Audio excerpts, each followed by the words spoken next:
শেখ হাসিনা দেশে ফিরে নিয়ে অনেকের মধ্যে অনেক দ্বিধাদ্বন্দ্ব কাজ করতেছে। অনেকে মনে করতেছে যে আসলে শেষ পর্যন্ত শেখ হাসিনা বাংলাদেশে আসবে না। আপনারা এটা লিখে রাখেন, শেখ হাসিনা খুব দ্রুত বাংলাদেশে আসতেছে। যে কোনোভাবে আপনারা যাচাই বাছাই করে দেখতে পারেন এবং এমন ভাবে সে বাংলাদেশে আসবে যে প্রস্তুতি নিয়ে সে বাংলাদেশে আসবে। এখন যারা বলতেছে শেখ হাসিনা 20 বছরেও দেশে আসতে পারবে না, তাদের মুখে পুরো লাগাম টেনে ধরে তারপরে সে বাংলাদেশে ঢুকবে। আলহামদুলিল্লাহ, মহান আল্লাহ পাকের অশেষ রহমতে আপনারও আলহামদুলিল্লাহ বলা উচিত। এই কারণে যে আওয়ামী লীগ আরো একটা বিশাল অপবাদ মুক্ত হলো। আওয়ামী লীগের অপবাদের শেষ নাই তো, আমরা অতীতেও দেখছি, এখনো দেখতেছি আওয়ামী লীগকে যে যার মতো যেভাবে পারে অপবাদ দেওয়া যায়, কিন্তু প্রকৃতিগতভাবে মহান আল্লাহ পাকের অসীম কুদরতে সেটা মিথ্যা প্রমাণিত হয়। 7% মানুষ মনে করে তারা জামাত ইসলামকে ভোট দিবে, মাত্র 5% মানুষ মনে করে তারা বিএনপিকে ভোট দেবে, মাত্র 5%। এবং আশ্চর্যজনকভাবে 81% মানুষ আওয়ামী লীগকে ভোট দিতে চান। বারবার দরকার শেখ হাসিনা সরকার। সেনা প্রধানকে ক্ষমতা দখল করবে, সেনাবাহিনী ক্ষমতা দখল করবে। দেখেন, বাংলাদেশে কিন্তু সেনাবাহিনী ক্ষমতা দখল করার জন্য যা যা দরকার সবকিছু চলতেছে। বিশৃঙ্খলা, কোনো জায়গায় কোনো শান্তি নেই, চলতেছে, কিন্তু সেনাবাহিনী ক্ষমতা দখল করবে। এই সেনাপ্রধানের বক্তব্য থেকে বোঝা যাচ্ছিল যে তিনি খুবই বিরক্ত, তিনি সরকারের উপর বিরক্ত, তিনি বর্তমান পরিস্থিতি নিয়ে বিরক্ত। এই সেনাপ্রধান শেখ হাসিনার সাথে দেখা করেছিল এবং তাকে বলেছিল যে আমরা আন্দোলন থামিয়ে দিব বা কাউকে শহরে ঢুকতে দেব না। সেনাবাহিনী প্রধানের যে বক্তব্য, সেই বক্তব্যে যখন দেশ তোলপাড়, ঠিক সেই সময় সমন্বয়কদের যে নতুন রাজনৈতিক দল, সেই রাজনৈতিক দলের আত্মপ্রকাশ হতে চলেছে। কি হতে যাচ্ছে তাদের দল নিয়ে এবং সেনাবাহিনী প্রধানের সেই কথার পরে কোন কোন ঘটনা ঘটতে যাচ্ছে। দেশের প্রয়োজনে সেনাদের প্রস্তুত থাকতে হবে। সেনাপ্রধানের প্রতিটা শব্দ, প্রতিটা উচ্চারণ, প্রতিটা ক্ষেত্রে সেনাপ্রধানের বডি ল্যাঙ্গুয়েজ মানুষ বিশ্লেষণ করছে। ছাত্রদের নতুন দল শুক্রবার আত্মপ্রকাশ করতে যাচ্ছে, যেটি তার চূড়ান্ত নামটি অবশেষে জানা গেছে জাতীয় নাগরিক পার্টি। নাগরিক শব্দটা কিন্তু রয়ে গেছে এবং সেখান থেকে গুঞ্জনটি আরো তীব্রতর হচ্ছে। তাহলে কি 1/11-এর সময় জন্ম নেওয়া ডক্টর মোহাম্মদ ইউনূসের যে দলটি ছিল নাগরিক শক্তি, সেটারই আপডেটেড কোনো ভাইরে ভাই, সেনাপ্রধানের একটি বক্তব্য নিয়ে পুরো বাংলাদেশ তোলপাড় চলতেছে। অবশেষে জানা গেল এই সেনাপ্রধান মূলত কাকে উদ্দেশ্য করে এই হুঁশিয়ারি সতর্ক বার্তা দিয়েছিলেন। তো বন্ধুরা, কাকে মূলত এই সেনাপ্রধান ওয়াকারুজ্জামান হুঁশিয়ারি সতর্ক বার্তা দিয়েছেন তা জানতে চাইলে অবশ্যই আজকের ফুল ভিডিওটি আপনাকে দেখতে হবে। শুধু তাই না, সেনাপ্রধানের এই কঠিন হুঁশিয়ারি সতর্ক বার্তার বক্তব্য নিয়ে আমরা খুবই গুরুত্বপূর্ণ তথ্য এবং ভিডিও ফুটেজ পাই। তা আজকের ভিডিওতে সেগুলোই ধারাবাহিকলি তুলে ধরবো। যদিও আজকের ভিডিওটা কিছুটা লং হতে পারে, তবে ভিডিওতে জানতে পারবেন সেনাপ্রধানের বক্তব্য নিয়ে কিছু অজানা তথ্য, যা জানলে আপনিও ইতিমধ্যে অবাক হয়ে যাবেন। তো বন্ধুরা, সেই সাথে আরো জানতে পারবেন বর্তমান বাংলাদেশের রাজনীতির প্রেক্ষাপট আসলে কোন দিকে যাচ্ছে। বন্ধুরা চলুন, তাই আর ভিডিওতে বেশি কথা বাড়িয়ে আপনাদের মূল্যবান সময়টি আমি নষ্ট করতে চাই না। সরাসরি আজকে আমরা চলে যাব মূল ভিডিওতে। আর সেখানে আজকে আমরা দেখব সেনাপ্রধান মূলত কাকে উদ্দেশ্য করে এই হুঁশিয়ারি সতর্ক বার্তা দিয়েছেন। শেখ হাসিনা দেশে ফিরে নিয়ে অনেকের মধ্যে অনেক দ্বিধাদ্বন্দ্ব কাজ করতেছে। অনেকে মনে করতেছে যে আসলে শেষ পর্যন্ত শেখ হাসিনা বাংলাদেশে আসবে না। বিরোধী মতাবলম্বী যারা, তারা তো এটা খুব ভালোভাবে রটাচ্ছে যে 20 বছরেও নাকি শেখ হাসিনা বাংলাদেশে আসতে পারবে না।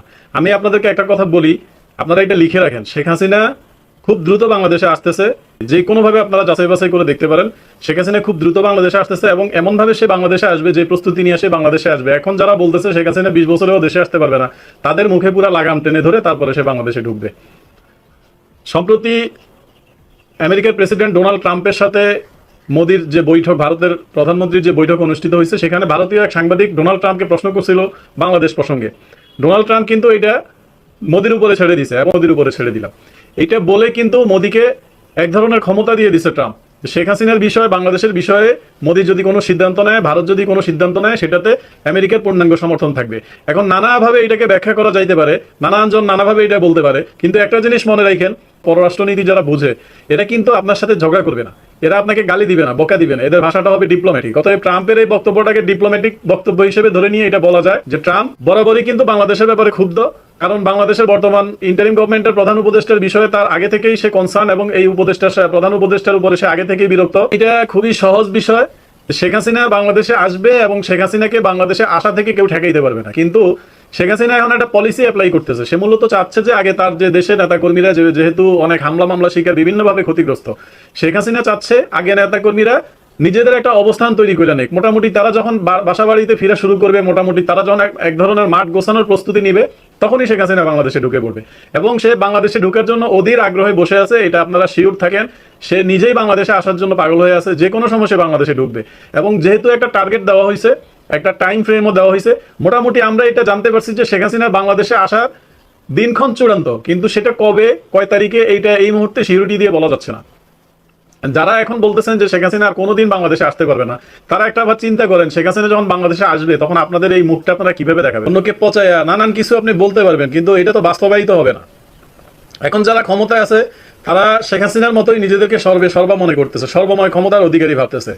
তারা যেই কথাগুলো বলে এই ক্ষমতাটা নিল, তাদের কোনো স্লোগানের মধ্যেই এখন আর তারা নাই, তাদের কোনো বক্তব্যের মধ্যেই এখন আর তারা নাই। তাদের বক্তব্য ছিল সবাই স্বাধীনভাবে রাজনীতি করতে পারবে, সবাই স্বাধীনভাবে তার মত প্রকাশ করতে পারবে, কিন্তু তারা ক্ষমতায় আইসেই কি করলো, একটা নির্দিষ্ট দলকে যতভাবে চাপে ফেলানো যায় এই দলের একেবারে সর্বময় সব কর্মীদেরকে, অপরাধী নিরপরাধী সবাইকেই এক ধরনের মানে মার মুখী অবস্থান তাদের, যে যেখানে পাবে সেখানে ঠেঙ্গাবে, যেখানে পাবে সেখানে মারবে, এরকম একটা পরিস্থিতি। গত পরশুদিন শেখ হাসিনা ফেসবুকে আরেকটা লাইভে পুলিশ সদস্যদের, নিহত পুলিশ সদস্যদের পরিবারের সাথে যে কথা বলছে সেখানেও সে খুব জোর দিয়ে বলছে যে আমি অবশ্যই বাংলাদেশে আসব, এবং যারা এই জুলাই আন্দোলন, আগস্ট আন্দোলনে এতগুলো মানুষ হত্যার সাথে জড়িত, আমি তাদের কাউকে ছাড়বো না, তাদের সবার বিচারের ব্যবস্থা করা হবে, যতই দায় মুক্তি দেওয়া হোক তাদের সবার বিচারের ব্যবস্থা করতে হবে।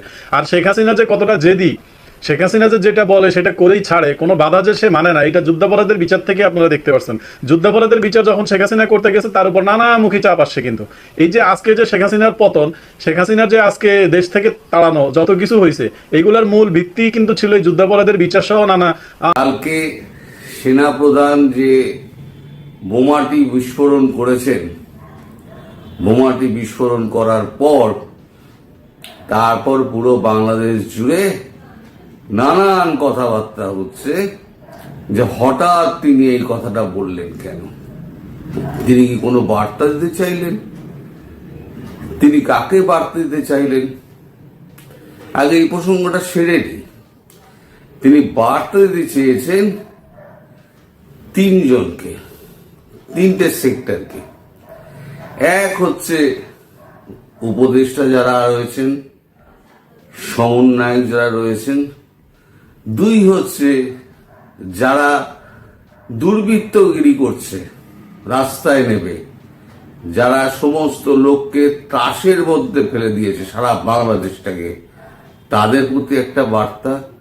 আর বিটুইন দ্য লাইন্স একটা বার্তা আছে, সেটা হচ্ছে যে আওয়ামী লীগ আপনারা নিশ্চিন্ত হন, সেনাবাহিনী এখন থেকে কর্তৃত্ব হাতে নিচ্ছে। কালকে ওনার যে বডি ল্যাঙ্গুয়েজ ছিল, সেই বডি ল্যাঙ্গুয়েজে এটা পরিষ্কার হয়ে গিয়েছে কোনো জায়গা থেকে উনি কনফিডেন্স পেয়েছেন। ওনার বিরুদ্ধে নানান চক্রান্ত হয়েছিল, নানানভাবে ওনাকে সরানোর চেষ্টা করা হয়েছিল, কিন্তু সমস্ত চক্রান্ত ভেস্তে দেওয়া হয়েছে। চক্রান্ত ভেস্তে দিয়ে তাকে একটা নিশ্চিন্ত জায়গায় পৌঁছে দেওয়া হয়েছে, যেখান থেকে উনি সবাইকে একত্র করতে পেরেছেন। একত্র করে একটা সেনানায়কের মতো একটা বার্তা সেটা বাংলাদেশের মানুষকে দিয়েছেন। এই বার্তার পরে কিন্তু আমাদের মোহাম্মদ ইউনূসের কিন্তু মানে প্রাণবায়ু বেরোনোর জোগাড়। আমি শুনেছি, মানে আমার কানে এসছে যে সেনানায়ক এই বার্তা দেওয়ার পর কালকে রাতে ডক্টর ইউনূস তিনি তার যমুনাতে উপদেষ্টাদের নিয়ে একটা বৈঠক করেছেন। সে বৈঠকে শুধু উপদেষ্টারা ছিলেন। সেই বৈঠকের কোনো কথাবার্তা কিন্তু বাইরে আসেনি, কোনো মিডিয়ার কাছে আসেনি, কেউ জানেও না সেখানে কি আলোচনা হয়েছে। তবে একটা কাউন্টার করার একটা চেষ্টা তো করা হবে, এটা নিশ্চিত। এদিকে আমাদের সেনানায়ক তিনি যা বললেন, ওয়াকারুজ্জামান, সেখানে কিন্তু তিনি দুবার বলেছেন ইনক্লুসিভ ইলেকশন। ইনক্লুসিভ ইলেকশন মানে সমস্ত দলকে নিয়ে, তার মধ্যে আওয়ামী লীগও আছে, আওয়ামী লীগকে বাদ দিয়ে নয়। তাহলে আওয়ামী লীগকে দেশে ফিরতে হবে, সবাইকে বেরিয়ে আসতে হবে, সে জায়গাটা ঠিক করতে হবে। ইনক্লুসিভ ইলেকশন তাহলে তখনই হবে। আর যদি আওয়ামী লীগ একটা প্রধান বিরোধী একটা দল, সে যদি বাইরে থাকে ইলেকশনে, তাহলে পরে সেই ইলেকশন সারা পৃথিবীর কেউ তাকে পাত্তা দেবে না এবং বৈধ বলে মানে স্বীকার করবে না, সেটা আমাদের সেনাপ্রধান ওয়াকারুজ্জামান, বাংলাদেশ সেনাপ্রধান, তিনি জানেন বলে তিনি এই কথাটা দুবার বলেছেন। একবার ইনক্লুসিভ ইলেকশন তিনি নিজে বলেছেন, আর একবার বলেছেন ডক্টর ইউনূসের সঙ্গে যখন কথা হয়েছে, না প্রধান উপদেষ্টা, না মাননীয়, না ওই সমস্ত বিশেষণবাদ, সোজা ডক্টর ইউনূসের সঙ্গে আমার কথাবার্তা হয়েছে। প্রধান উপদেষ্টা মাননীয় ডক্টর মোহাম্মদ ইউনূস যেটা তিনি আগে বলে থাকতেন সেটা কিন্তু তিনি বলেননি। তখন আর একবার বলেছেন যে ইনক্লুসিভ ইলেকশন করতে হবে, সরকার সেই দিকেই ধাবিত হচ্ছে বলে আমাদের মনে হয় এবং আমাদের সহযোগিতা করা দরকার। এখন এই কথাটা বললেন কেন? এই কথাটা বলার পেছনে তো কোনো কারণ রয়েছে, এতদিন তো উনি বলেননি, আজকে এই কথা বললেন কেন? এই কথা বলার পেছনে যেটা রয়েছে সেটা হচ্ছে ভারত থেকে প্রতিনিয়ত কিন্তু ফিলার পাঠানো হচ্ছিল এবং ভেতরে যে বিভেদটা তৈরি হয়েছিল সেই বিভেদটাকে কিন্তু ভারতের যারা অ্যাসেট আছে সেই বিভেদটা কিন্তু তারা মিটিয়ে দিয়েছে। সবাই একত্রে সেনানায়কের পাশে এসে দাঁড়িয়েছে, ফলে সেনানায়কের যে বডি ল্যাঙ্গুয়েজ তাতে কিন্তু বোঝা যাচ্ছে তিনি একটা কনফিডেন্স থেকে কথাগুলো বলছেন এবং তিনি আঙুল উঁচিয়ে বলছেন, আমি সতর্ক করে দিচ্ছি। আমি ভিডিওটা আপনাদেরকে লাগাচ্ছি এই কারণে, এই ভিডিওটা না দেখলে আমি যে পরবর্তী যে অংশটায় যাব না সেই অংশটা আপনারা বুঝতে পারবেন না। ভিডিওটা ছোট করে দিয়েছি, কেটে কেটে প্রয়োজনীয় অংশ, যে অংশটুকু আমি পরের বারে আমি ব্যাখ্যা করব সেই অংশটুকুই শুধু এখানে লাগানো আছে। আপনারা প্রথমে ভিডিওটা বলেছেন, তার মানে হচ্ছে আওয়ামী লীগ তো ফিরে আসছে, এইবার সব দপ্তরে কাজকর্ম হচ্ছে, কিন্তু একটা ঢিলে ঢালা ভাব। এবার গতকালকে রাত্রিবেলা, এবার মূল প্রসঙ্গে আসি, গতকাল রাত্রিবেলা গভীর রাতে একটা মিটিং হয়, সেই মিটিংয়ে ছিলেন আমাদের অজিত দোভাল এবং শেখ হাসিনা, আর এপারে ছিলেন আমাদের সেনাধ্যক্ষ যিনি আছেন ওয়াকারুজ্জামান এবং তার সঙ্গে আরো দুজন, আমি সেই দুজনের নাম বলবো না কারণ জিনিসটা আরো খোলসা হয়ে যাবে। এই যে মিটিংটা হয়েছে এটা কিন্তু সাধারণ ফোনে হয়নি, এটা স্যাটেলাইটের মাধ্যমে হয়েছে। আমাদের যে ডিআরডিও একটা স্যাটেলাইট বার করেছে, মানে আকাশে রেখে দিয়েছে, সেটা হচ্ছে শুধু ভারতবর্ষের যত গভর্নমেন্ট অফিস আছে এবং মন্ত্রকগুলো আছে ওই স্যাটেলাইটটা ইউজ করে, ওখানে আর কেউ ঢুকতেও পারবে না, একেবারে সিকিউর স্যাটেলাইট। ওই নিজস্ব স্যাটেলাইটটা দিয়ে, তার জন্য অনেক টাকা খরচা করতে হয় ভারতবর্ষে, প্রচুর টাকা খরচা করবে, বছরে কয়েক বিলিয়ন টাকা খরচা করতে হয়। তো ওই স্যাটেলাইটটা দিয়ে এই সমস্ত কাজকর্মগুলো হয়, সিকিউর লাইন। এই সিকিউর ভিডিও কলে ওপারে ছিলেন ওয়াকারুজ্জামান এবং এপারে ছিলেন শেখ হাসিনা, বাংলাদেশের প্রধানমন্ত্রী, এবং পুরো ব্যাপারটা দ্বৈতভাবে কম্পেয়ার করেন অজিত দোভাল। এই মিটিং চলে প্রায় 28 মিনিট মতো, আমি যতটুকু জেনেছি, কম বেশি হতে পারে, দেখুন এটা আমি তো অত কারেক্ট খবর পাওয়া যায় না, 28 মিনিটের এদিক ওদিক হতে পারে, একটা কথাবার্তা হয়েছে। সেখানে গত কয়েকদিনের কি অবস্থা ছিল, এখন কি অবস্থা, এবং আগামী 7 দিনের রোড ম্যাপ শেখ হাসিনা তৈরি করে দিয়েছেন। অজিত দোভাল উপস্থিত ছিলেন, কিন্তু রোড ম্যাপটা তৈরি করে দিয়েছেন শেখ হাসিনা। যিনি বাংলাদেশের বৈধ প্রধানমন্ত্রী, তিনি 7 দিন বাদে এই 7 দিন বাদে আবার একটা মিটিং এর অ্যারেঞ্জমেন্ট হবে। সেই মিটিংয়ে এই যে রোড ম্যাপটা তৈরি হয়েছে, সেই রোড ম্যাপটায় একটা করে টিক পড়বে, কটা হলো ঠিক হলো, কটা ঠিক হলো না, কটা বাকি রয়ে গেল। ঠিক হলো না মানে কটা বাকি রয়ে গেল। এখন এই মিটিংয়ে কি হয়েছে সে ডিটেলস যা আছে, সেই ডিটেলস তো আমাকে প্রথম কথা আমি জানতে পারিনি, আমাকে বলবেও না। আর যদি জানি, যেটুকু জানতে পেরেছি সেগুলো বলার মতো নয়।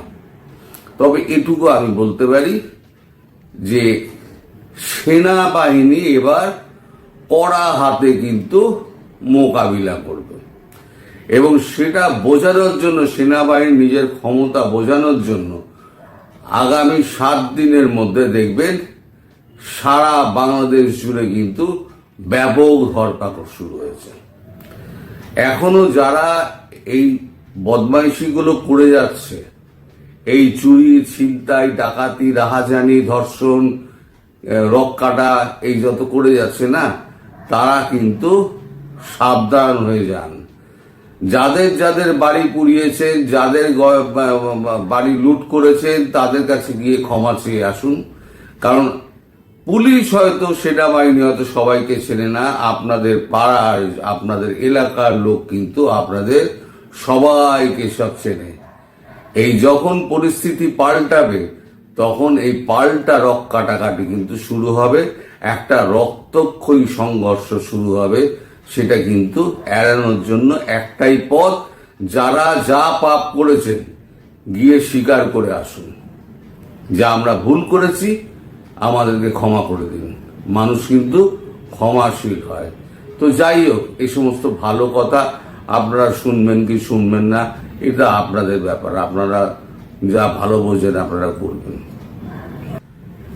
এখন মোটামুটি আপনারা ধরে নিতে পারেন, যেভাবে ঘটনা এগোচ্ছে, 23 তারিখের মধ্যে, 23শে মার্চের মধ্যে প্রধানমন্ত্রী শেখ হাসিনা বাংলাদেশে ঢুকবেন। 23শে মার্চের মধ্যে, 23 হয়তো 24 হতে পারে, 22 হতে পারে, কিন্তু মোটামুটি একটা ডেট, 23 তারিখ শেখ হাসিনা বাংলাদেশে ঢুকবেন। এবং তার আগে পুরো পরিস্থিতি কন্ট্রোল হয়ে যাবে। অনেকে আমায় প্রশ্ন করেছেন যে উনি যে এই অবস্থায় আসবেন, ওনার নিরাপত্তার কি ব্যবস্থা হবে। নিরাপত্তার ব্যবস্থা ভারতবর্ষ করে তবেই ওনাকে পাঠাবেন। উনি যে গোঁ ধরেছিলেন না, আমি এখনই ফিরবো, আমি 7 দিনের মধ্যে ফিরবো, আমি প্রথম সপ্তাহে ফিরবো, ভারতের পক্ষ থেকে কিন্তু অজিত দোভাল কিন্তু বলে দিয়েছিলেন, ম্যাডাম আপনাকে অপেক্ষা করতে হবে, ম্যাডাম প্রাইম মিনিস্টার আপনাকে অপেক্ষা করতে হবে। এখনো সেই অবস্থা আমরা আনতে পারিনি। এখন সেই অবস্থা ধীরে ধীরে ধীরে ধীরে কে আনবেন? আনবেন আপনাদের সেনাপ্রধান ওয়াকারুজ্জামান। তিনি ক্ষমতা হাতে প্রায় নিয়ে নিয়েছেন। মানে আপনি ধরে নিতে পারেন 50% ক্ষমতা তিনি নিয়ে নিয়েছেন, আর 50% ক্ষমতা তিনি নেওয়া বাকি আছে, যেটা অচিরেই তিনি নিয়ে নেবেন। নিয়ে 100% ক্ষমতা নিয়ে একটা কু বলা যাবে না, এটাকে কু বলা যাবে না, তিনি ক্ষমতাকে নেবেন, ক্ষমতাকে নিয়ে সেই ক্ষমতা উনি ট্রান্সফার করে দেবেন রাষ্ট্রপতি শাহাবুদ্দিন চুপ্পুকে। শাহাবুদ্দিন চুপ্পু যখনই রাষ্ট্রপতি হবেন, তখন এই সরকারের এমনি তো অবৈধ, বৈধতা আরো থাকবে না, সরকার ভেঙে যাবে। এবং তারপর দেখবেন উপদেষ্টা, আপনার মহা উপদেষ্টা, সমন্বয়ক, এদেরকে একে একে জেল যাত্রা করতে হবে। এই যখন জেল যাত্রা শুরু হবে না, তখন দেখবেন সমস্ত আওয়ামী লীগ বেরিয়ে চলে এসছে, বেরিয়ে এসে সাধারণ মানুষও তাদের সঙ্গে কাঁধে কাঁধ মিলিয়ে দেখবেন সব এয়ারপোর্টের দিকে চলল। সেই দিনটা বেশি দেরি নেই।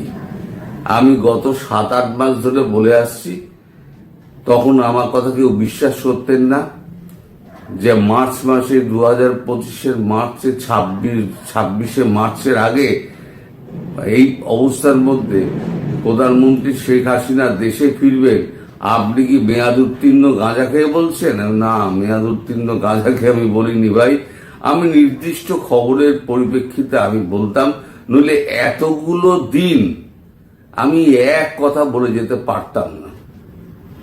আমার নিজের ভেতরে শঙ্কা হতো যে আমি তো বলছি হবে তো, না হলে পরে আমার কতটা মুখ পুড়বে। কিন্তু আমি দেখলাম ধীরে ধীরে ধীরে ধীরে কিন্তু অবস্থার পরিবর্তন হচ্ছে। এইবার আগামী 7 দিনের মধ্যে আপনারা দেখবেন অবস্থার আমূল পরিবর্তন ঘটে যাবে। এবার আপনারা যদি বলেন ভেতরে কি কথাবার্তা হয়েছে, আমি কিন্তু বিন্দু বিসর্গ জানি না, কোনো কিছু আমি জানি না। শুধু এইটুকু জেনেছি সিকিউর একটা লাইনে, স্যাটেলাইট লাইনে তাদের সঙ্গে ভিডিও কলিং হয়েছে, ভিডিও কলিং মারফত তাদের সঙ্গে কথাবার্তা হয়েছে। কথাবার্তা হওয়া পুরো ব্যাপারটাই পুরো কম্পেয়ার করেছেন অজিত দোভাল, এবং কথা হয়েছে সরাসরি প্রধানমন্ত্রী শেখ হাসিনা এবং সেনাপ্রধান ডক্টর আমাদের ওয়াকারুজ্জামান তার সঙ্গে। এবং সে প্রধানমন্ত্রী বলেছেন দেশ থেকে কেউ যেন পালাতে না পারে, এটা আপনাকে নিশ্চিত করতে হবে। সেনাপ্রধান বলেছেন ঠিক আছে, আমি সেদিকে কড়া নজর রাখছি। ফলে যারা মনে করছেন দেশ থেকে পালাবেন, দেশ ছেড়ে পালানোর পথ কিন্তু আপনাদের প্রধানমন্ত্রী বন্ধ করে দিয়েছেন। ফলে আপনারা যারা বদমাইশি করেছেন তারা দেশ ছেড়ে পালাতে আর পারবেন না। আর ভারতবর্ষ এখন পুরো একেবারে সেনাবাহিনী পুরো একবার মানে কর্ডন আপ করে দিয়েছে পুরো সীমান্ত। এলে পরে তাহলে একেবারে গুলি খেয়ে মরবেন, আপনাকে এদেশে আর ঢুকতে হবে না। যারা ঢুকে গেছে ঢুকে গেছে, এখন কিন্তু কাকপক্ষীয় মানে একটা মাছিও বলতে পারবে না। ফলে আপনারা যারা ভাবছেন আমি তো ভিসা লাগিয়ে রেখে দিয়েছি, এইবারেতে কোনো রকম আমি কেটে পড়বো, আর হবে না, সেটা ভুলে যান। আপনাদের জন্য ওই জেলখানা আর যেটা আপনারা ওই আন্তর্জাতিক আইন আদালত না কি একটা করেছিলেন, ওইখানে আপনাদের বিচার হবে। আর যাদের যাদের ফাঁসি হবে তারা ওই নিজেদের তৈরি ফাঁসিতে তারা ঝুলে যাবেন। তার এ তো আপনারা টেস্ট করে এসছেন, সব পরীক্ষা টরীক্ষা করে এসছেন যে দড়ি ফড়ি ছিঁড়ে যায় কিনা। না, আপনাদের যখন ফাঁসি হবে তখন কিন্তু দড়ি ছিঁড়বে না। ভগবানের মার দুনিয়ার বার। এবার শুধু অপেক্ষা করুন, অপেক্ষার দিন একদিন শেষ হবে। আমি আবার বলছি 23শে মার্চ 22 হতে পারে, 24 হতে পারে, তবে 26 মার্চে আগে। দেশ এবং রাজনীতি সচেতন মানুষের কাছে এই মুহূর্তে সবচেয়ে আলোচিত ব্যক্তি হচ্ছেন সেনাপ্রধান জনাব ওয়াকারুজ্জামান। তিনি একটা বক্তৃতা করেছেন, তার অনেকগুলো অ্যাসপেক্ট আছে, সেটা নানামুখী বিশ্লেষণ হচ্ছে। তার বক্তব্যকে সমর্থন করছে অনেকে, কেউ সিরিয়াসলি বিরোধিতা করছেন, সমালোচনা করছেন, কেউ মিক্সড ফিলিং। আমার নিজেরও টেক আছে। তার পুরো বক্তৃতাটার একটা ডিটেলড অ্যানালিসিস আমি করব খুব সহজেই। কিন্তু তার আগে আরেকটা ইস্যু নিয়ে তিনি কথা বলেছেন, পলিটিক্যাল ইস্যুস বা এই ধরনের বিষয় নিয়ে, ব্যাপারগুলো নিয়ে বিস্তারিত কথা বলবো। কিন্তু খুব দ্রুত একটা কথা বলে রাখা দরকার বলে মনে করি, কারণ আজ সেই বিশেষ দিন। সেটা হচ্ছে আজ বিডিআর হত্যাকাণ্ড 25 ফেব্রুয়ারি। সেই দিনটা আজকে বাংলাদেশের ইতিহাসে খুব ভয়ঙ্কর একটা দিন। সেই দিনটাকে সামনে রেখে জনাব ওয়াকার কয়েকটা কথা বলেছেন। সেটা আমাদের আসলে এই হত্যাকাণ্ডকে ঘিরে আমাদের জল্পনা কল্পনা, আমাদের বিভিন্ন রকম অবস্থান, সেগুলো নিয়ে এক ধরনের জবাব আমরা বলতে পারি।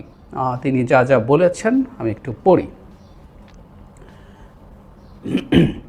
পিলখানা হত্যাকাণ্ডের বিচারিক প্রক্রিয়াকে নষ্ট না করার জন্য আহ্বান জানিয়েছেন ওয়াকারুজ্জামান। তিনি রাওয়া ক্লাবের হেলমেট হলে আয়োজিত এক অনুষ্ঠানে আহ্বান জানান।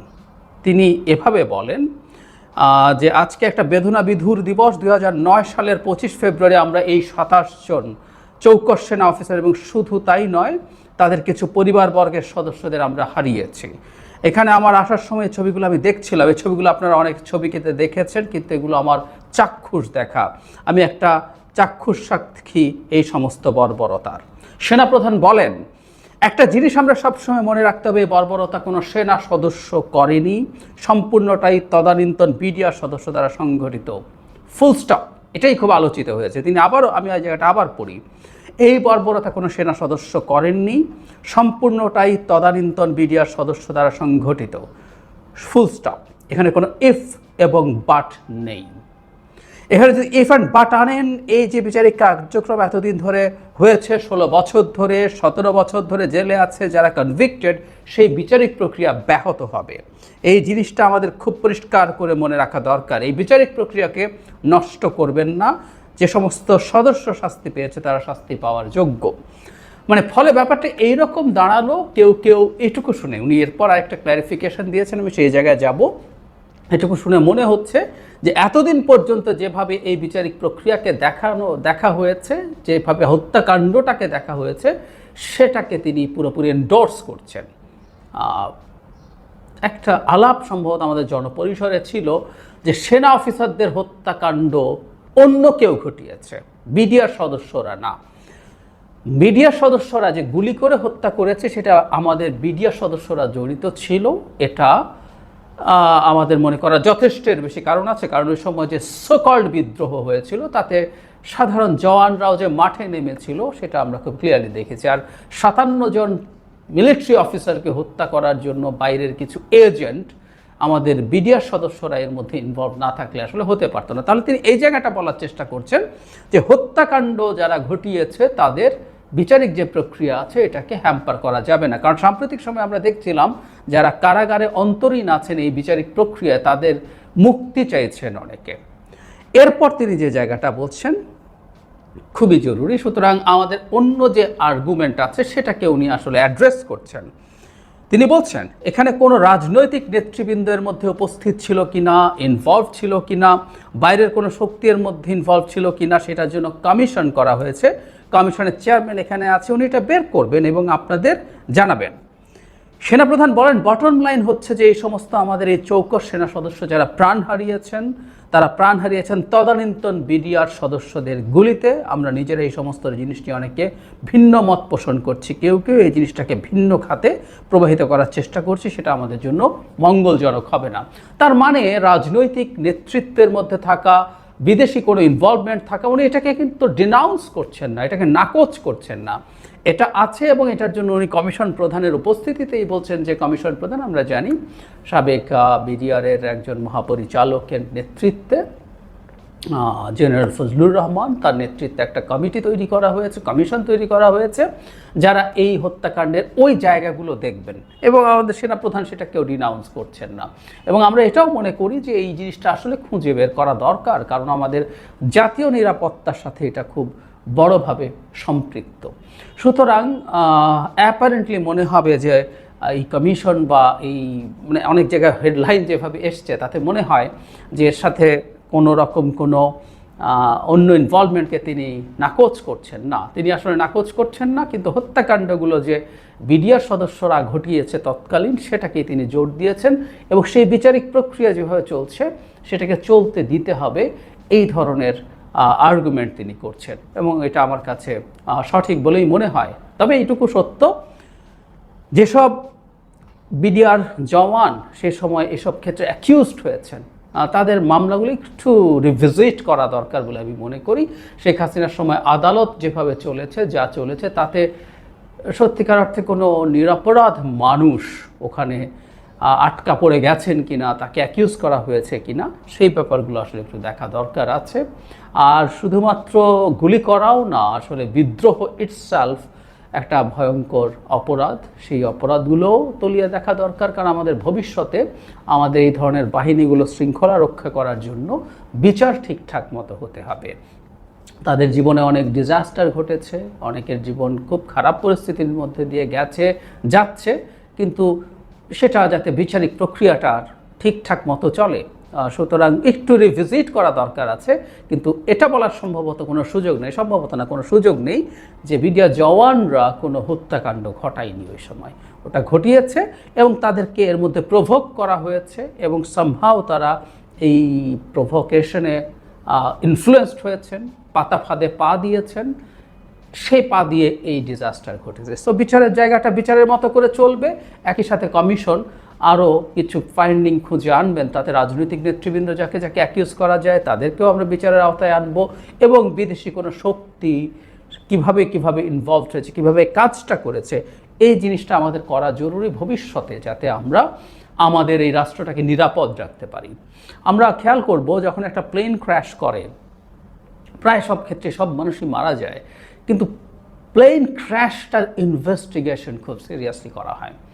আমি একটা প্রোগ্রাম দেখতাম এয়ার ক্র্যাশ ইনভেস্টিগেশন, আপনারা অনেকেই হয়তো দেখেছেন, ন্যাশনাল জিওগ্রাফিকে সম্ভবত দেখাতো রেগুলারলি। ইভেন সমুদ্রে যে প্লেনটা ক্র্যাশ করেছে তার প্রতিটা টুকরো খুঁজে বের করে আনার চেষ্টা করা হয় to find the reason of that accident.